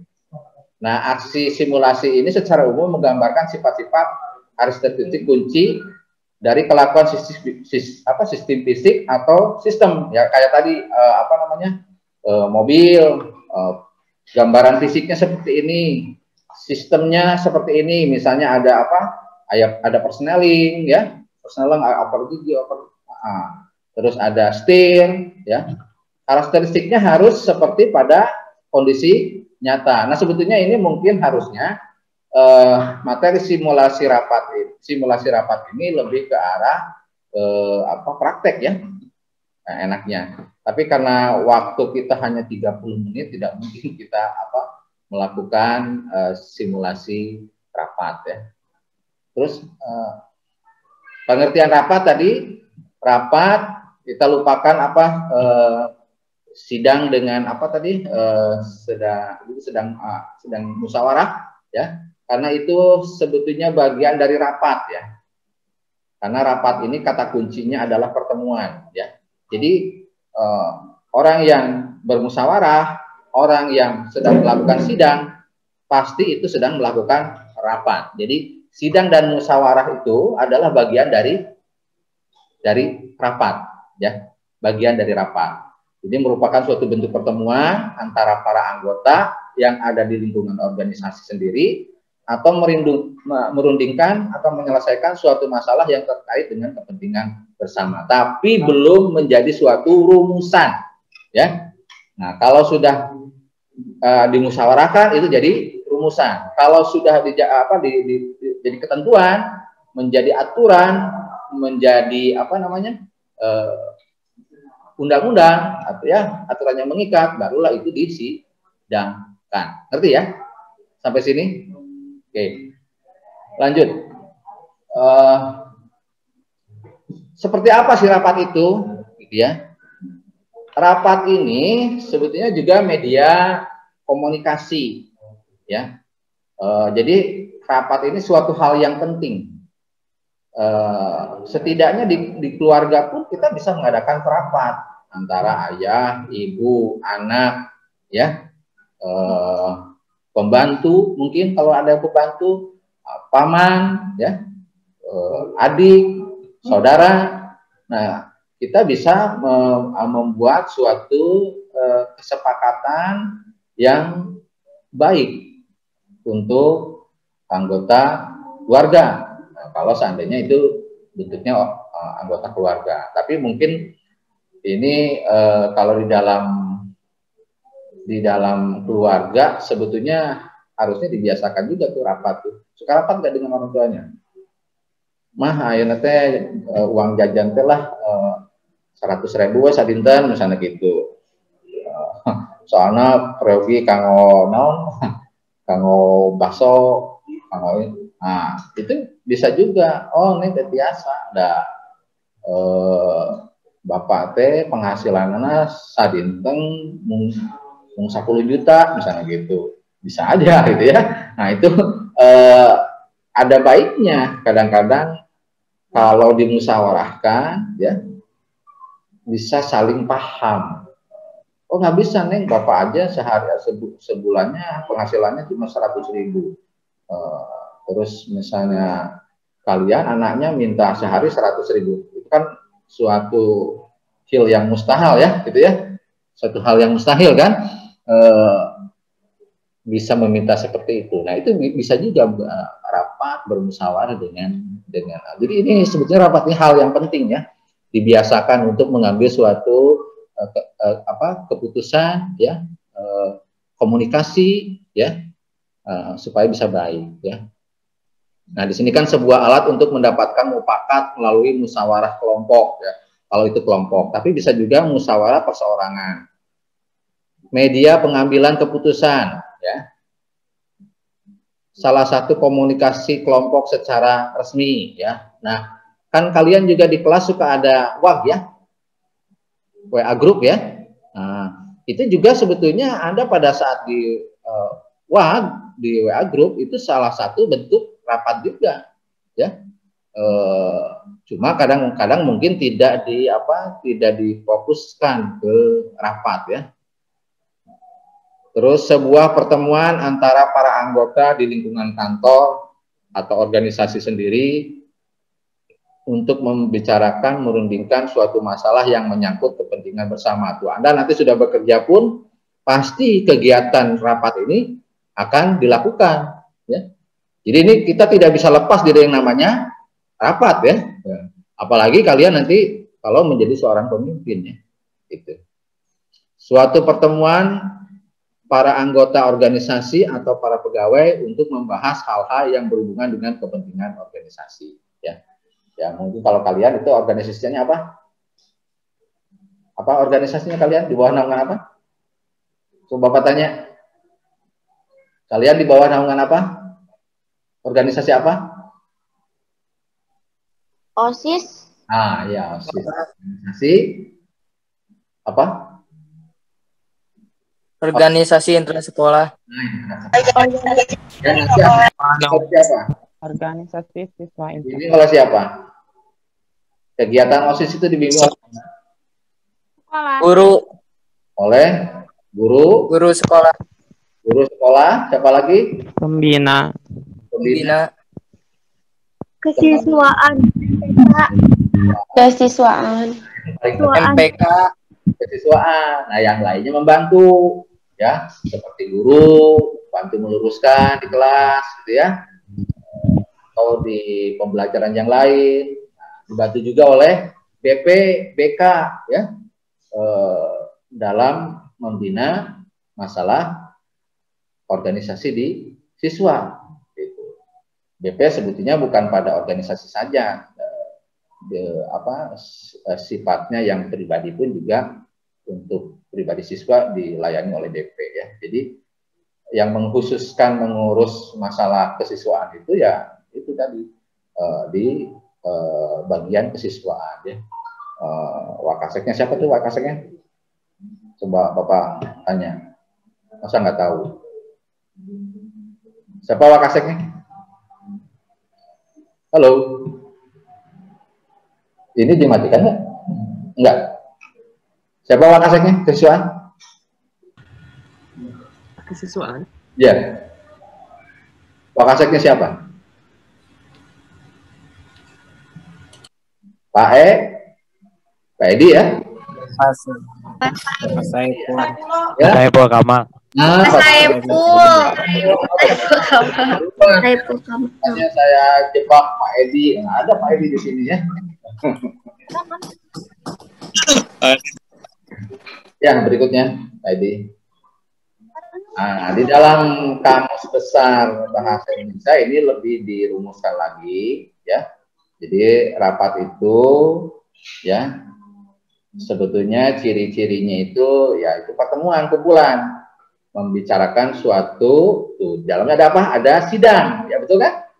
Jadi sidang itu adalah bagian dari apa? Sidang itu bagian dari apa? Dari rapat. Bagian dari rapat. Tapi dari rapat itu tidak selalu harus menghasilkan suatu kegiatan sidang. Ya, tidak harus. Tapi kadang-kadang rapat itu sampai ke arah sidang. Ya, nanti bentuknya majelis ya. Terus suatu alat komunikasi secara resmi ya. Itu. Musyawarah kelompok untuk mufakat. Tuh, ada kan di sana? Ada musyawarah, ada mufakat. Berarti musyawarah dan mufakat itu adalah saling berkaitan. Bagian dari rapat. Oh.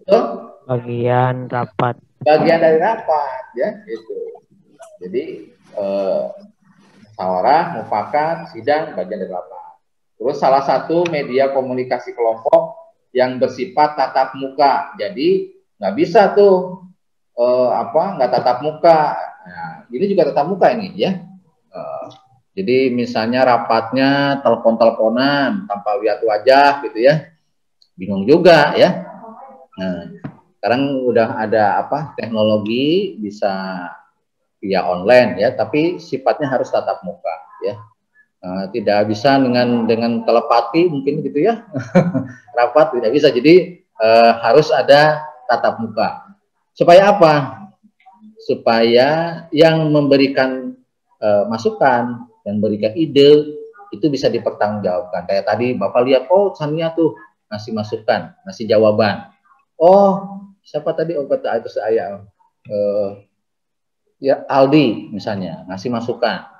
Jelas ini pendapatnya bisa dipertanggungjawabkan. Kenapa? Dari siapa? Tapi kalau tidak tatap muka, tidak bisa dipertanggungjawabkan. Bisa nanti jadi fitnah ya, itu. Sehingga rapat itu intinya harus ada pertemuan. Garis bawahi kata pertemuan. Lalu ada sidang, ada musyawarah. Sidang dan musyawarah itu adalah bagian dari rapat ya. Berikutnya. Nah, kenapa harus mengadakan rapat? Nah, sekarang misalnya ketua OSIS atau ketua MPK butuh sumbangan pemikiran nih dari anggotanya. Yang namanya dipikirkan dengan sama-sama, pasti itu ada banyak ide yang masukkan kan? Jadi bukan ketua kerja sendiri, bukan. Tapi ketua butuh bantuannya. Cuma nanti dari sumbangan pemikiran ini kan macam-macam nih, ya. Misalnya ngasih masukan begini, Rizky ngasih masukan begini. Nah nanti fungsinya pimpinan itu apa? Memutuskan suatu keputusan. Kalau dari kamu ya, kalau itu adalah wilayah otoritasnya. Nah, makanya ada yang namanya itu tupoksi, ya. Oh tugasnya ketua ini. Nah kalau di luar tupoksi maka keputusannya harus diambil musyawarah dan mufakat. Tapi kalau itu di wilayah otoritasnya, nah bawahan tidak boleh membantah. Ya, kalau itu misalnya, oh ini memang sudah wewenangnya, ya, nggak boleh itu bawahan membantah. Itu fungsinya, ya. Nah, pimpinan ini kan butuh apa? Butuh sumbangan, sumbangan pemikiran, ya. Tanya anak buah, cek ieu kumaha, oh, harusnya iya. Sama kieu, boleh itu kalau seandainya itu wilayah otoritasnya, tapi kita musyawarahkan misalnya. Gimana baiknya dalam mengambil suatu keputusan, ya, gitu. Lalu materi yang akan dibicarakan bersifat rahasia sebagai sehingga pimpinan berpendapat bahwa materi itu tidak dapat apabila melalui saluran administrasi pada umumnya. Jadi gini, pembicaraan sekolah ini diketahui oleh tukang ojek misalnya, ya, nggak bisa itu. Itu hanya sebatas anggota yang menjadi anggota rapat atau minimal masyarakat SMA Ciranjang, ya, itu tidak bisa ke luar, sifatnya harus rahasia, ya, untuk tertentu.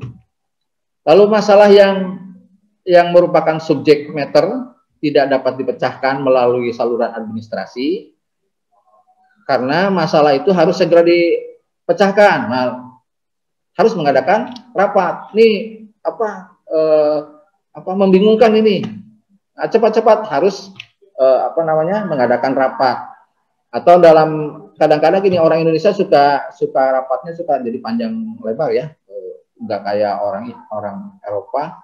Kumpul, ngomong-ngomong, selesai ambil keputusan, ya.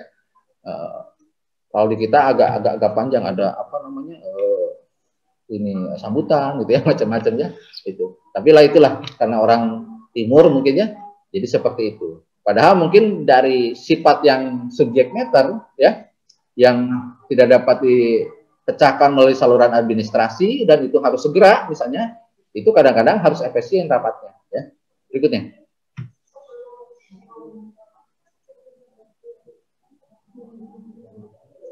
Nah, rapat ini juga memberikan kesempatan kepada para bawahan untuk memberikan saran, pendapat secara langsung kepada pimpinan terhadap suatu masalah yang berhubungan dengan kepentingan bersama. Walaupun itu misalnya sudah wilayah otoritasnya pimpinan, tapi bisa saja pimpinan memberikan kesempatan kepada bawahan, kata kalian, kata si A, si B, bagaimana ini, ya? Walaupun itu misalnya wilayah otoritas saya, diminta pendapatnya, nggak apa-apa, bisa, ya, sebagai masukan, ya. Jadi bawahan dikasih kesempatan. Terus ada masalah yang jelas dan harus mendapat penyelesaian melalui rapat. Ya, jadi rapat ini hal yang sering dilakukan, ya. Bahkan ada diistilahkan suka meeting rapat kecil, rapat cepat, gitu, ya.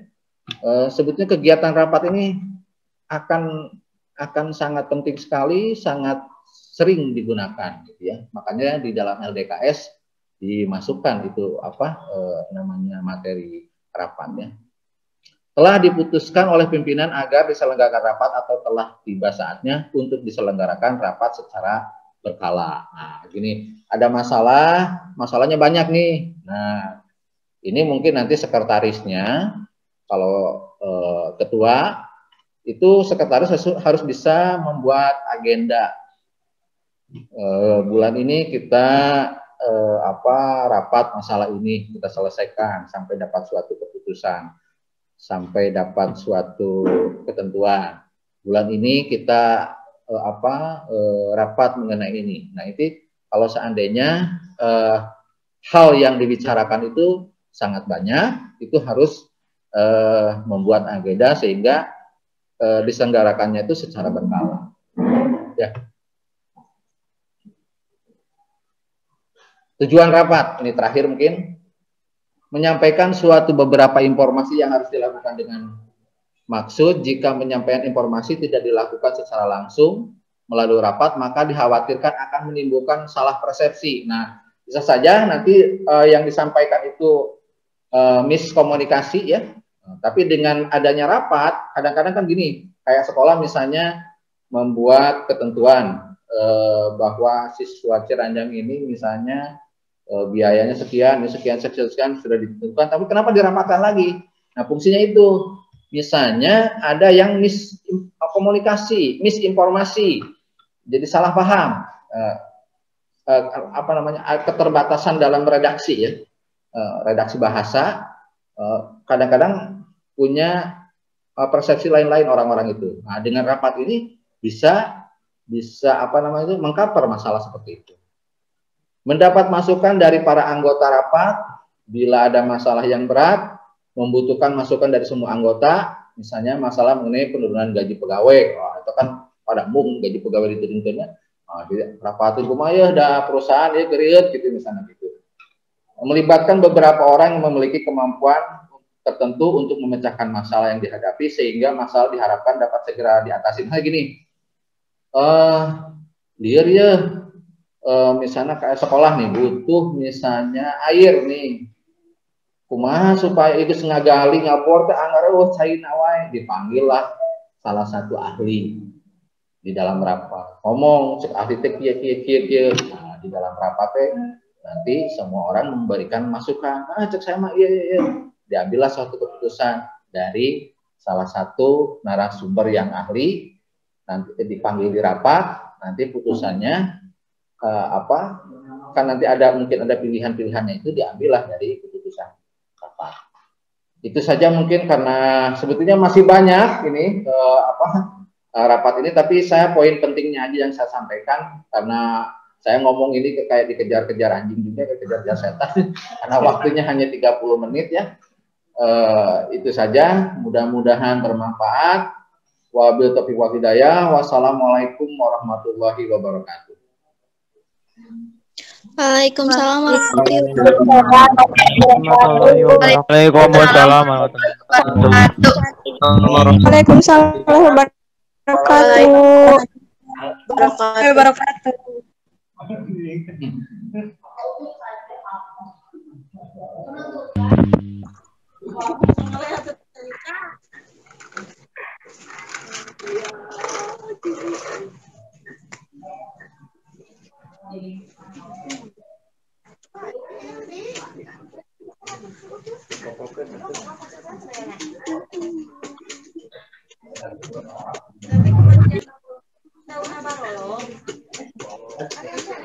Baik, terima kasih. Materi yang kedua tentang simulasi rapat dari Bapak Budi Prihanton telah selesai. Mudah-mudahan Anda bisa mengambil manfaatnya. PPT-nya tadi ada ya? Bisa Anda baca-baca lagi. Sekilas info untuk evaluasi sebentar, saudara-saudara. Jadi untuk LDKS ini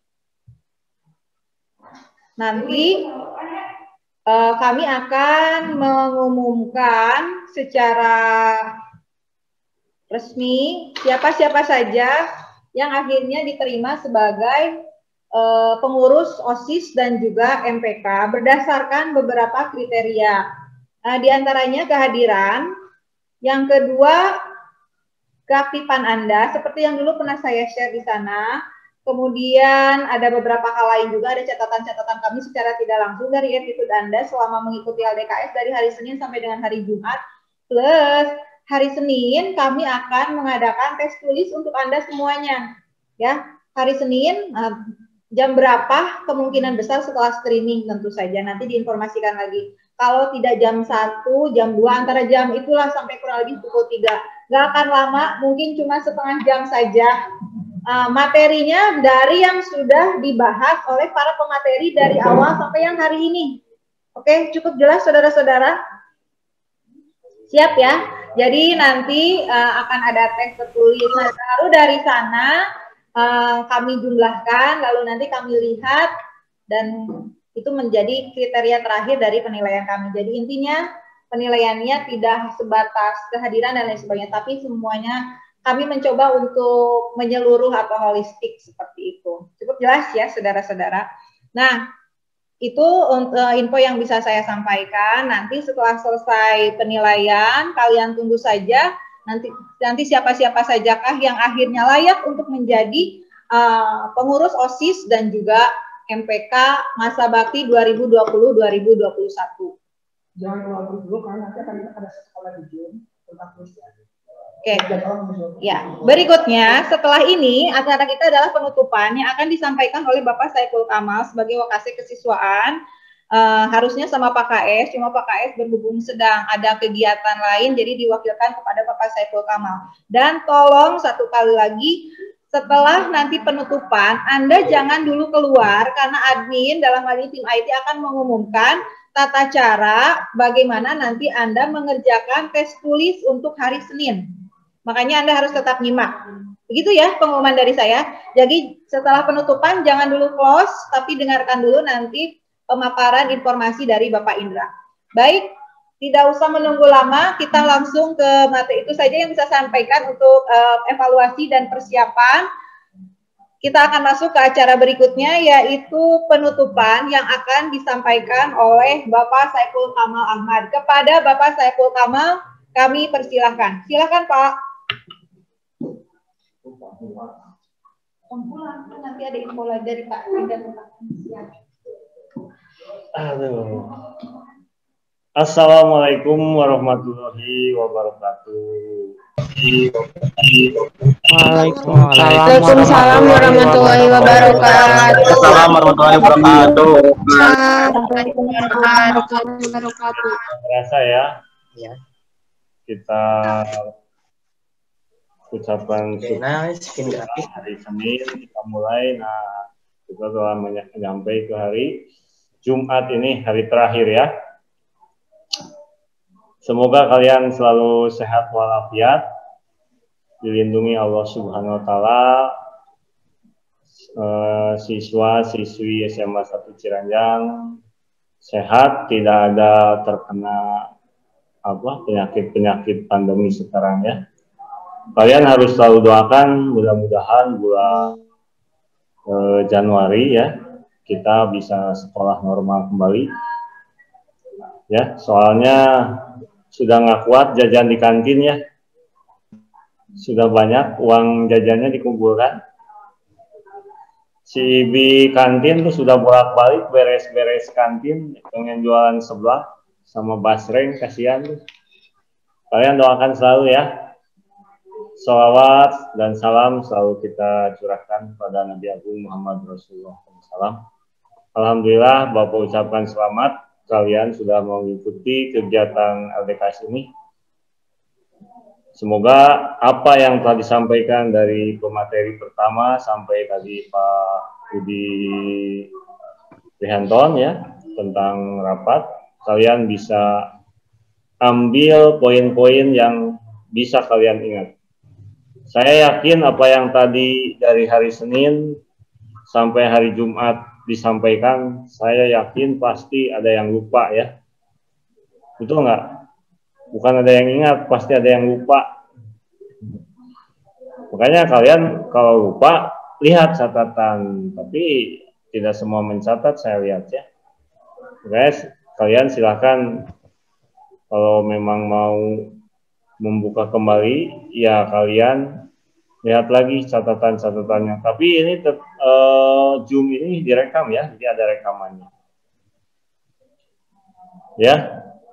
Kemudian Bapak ingatkan, jadi kalian yang mengikuti LDKS ini nanti insya Allah menjadi pengurus OSIS ya. Berbangga kalian bisa ikut OSIS. Semoga kalian terpilih nanti menjadi pengurus OSIS, dan OSIS tahun ini lihat yang tahun sebelumnya. Tahun sebelumnya baik, misalkan dalam hal-hal ini, maka kalian pelajari hal-hal yang baik tahun sebelumnya, kalian ulangi kembali. Segala hal yang baik itu jangan dihilangkan. Adapun masalah kekurangannya, kalian evaluasi. Mengapa sih bisa kurang? Mengapa bisa seperti itu? Nah, itu pelajari faktor-faktor yang menghambat rintangan atau halangannya. Begitu, itu namanya ilmiah itu ya. Jadi kalian pelajari, jangan jangan biasakan menerima info itu dari yang bukan ahlinya, ya. Harus begitu. Itu kalau menerima info sesuatu dari yang bukan ahlinya, itu fitnah namanya, ya. Dosa. Oke. Perlu kalian ketahui bahwa kesiswaan itu ada 6 orang, ya. Bapak hanya sebagai Wakasek saja. Jadi kalau disebut kesiswaan siapa ya tadi Pak Budi Anton, Bu Nining, Pak Yusuf, Bu Karyati, Pak Daryana, ya. Saya sebagai pembantu kepala sekolah.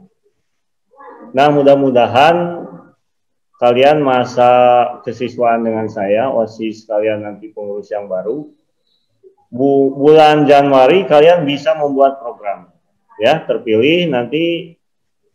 Kemungkinan minggu depan kalian akan mau per kelas, lalu dilanjutkan dengan pemilihan. Nanti siapa calon-calonnya? Silakan nanti lihat di daftar hasil LDKS. Nah, siapa yang punya prestasi? Nanti ada tes dan evaluasi, ya.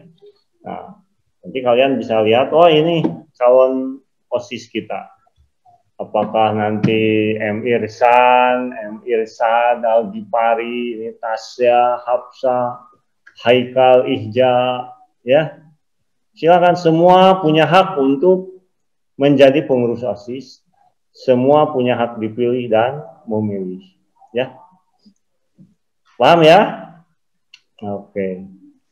Kemudian Bapak berpesan kepada yang ikut LDKS ini harus ada perbaikan dari segi keaktifan dalam KBM. Bapak ingatkan itu. Harus aktif, kalian punya komitmen. Walaupun kalian itu apa ya, jauh di mata, tapi dekat di hati. Maksudnya dekat di hati dengan sekolah. Ya, bukan dengan pacar saja. Jauh kan, jauh di mata. Tapi dengan Zoom ini kan jadi kelihatan. Dengan streaming, nah nanti ada session-session dengan kepala sekolah, nanti ada ya, Zoom dengan kepala sekolah, kalian langsung sampaikan keluh kesah kalian dengan bahasa yang baik dan sopan. Oke, baiklah, dengan mengucapkan alhamdulillahirabbil alamin, saya tutup kegiatan LDKS ini. Semoga apa yang telah kita lakukan ada dalam ridho Allah Subhanahu wa Ta'ala, diberikan keberkahan bagi kita semua. Saya ucapkan assalamualaikum warahmatullahi wabarakatuh. Saya kembalikan ke host. Waalaikumsalam warahmatullahi wabarakatuh. Ya, Ibu Nining, silakan. Oke, terima kasih Bapak Saiful Kamal, sudah ditutup secara resmi. Alhamdulillah, LDKS Online 2020 telah kita laksanakan. Semoga Anda mendapatkan banyak pencerahan, pengalaman, dan lain sebagainya. Meskipun dengan kondisi yang seperti ini, saya wayahna, tapi mudah-mudahan tidak mengurangi esensi dari latihan dasar kepemimpinan siswa ini. Baik, info yang terakhir dari saya adalah untuk nanti pengisian tes, Anda jangan dulu keluar grup ya, karena sudah dibentuk grup LDKS. Nanti informasi untuk pengerjaan tes akan diumumkan oleh tim IT melalui grup.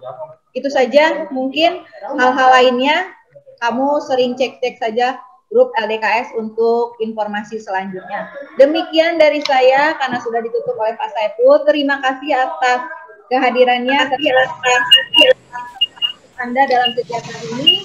Semoga Anda menjadi pribadi yang baik, pemimpin harapan bangsa, pemimpin yang bijak seperti yang sudah kita inginkan atau kita canangkan jauh-jauh hari. Demikian, terima kasih. Wassalamualaikum warahmatullahi wabarakatuh.